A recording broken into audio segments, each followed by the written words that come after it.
wanted to start by asking you, sort of in a broad sense, what the 1,000 days are and why they matter. Sure. So the 1,000 days window refers to the time from a woman's pregnancy to her child's second birthday. And this window of time has been shown to be incredibly important to set up children to reach their full potential. Unfortunately, around the world, malnutrition is an incredibly devastating problem, particularly for our youngest children.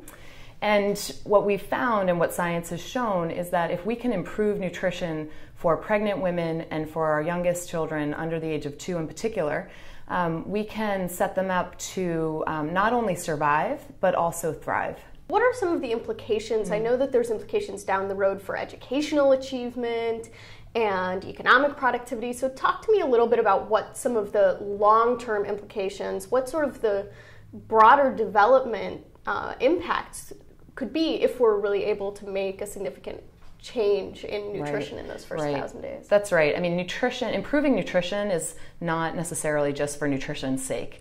Nutrition is a fundamental component of our ability to reach so many of our global health and global development priorities around the world. So for instance, a well-nourished child is 13% more likely to be in the correct grade of school.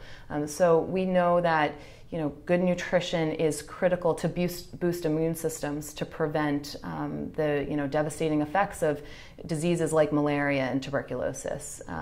We know that good nutrition can prevent maternal mortality from issues like iron deficiency, anemia, and these sorts of things. So one of the important pieces to remember about the critical role that nutrition plays in this early window is it's not only about individuals and children in particular, it's also about long-term sustainability and economic development. When a child is well nourished in that early window, they are more likely to have higher IQs, to go further in schooling, and then ultimately have a higher earning potential. So there's a long-term economic benefit that improved nutrition for women and young children can have.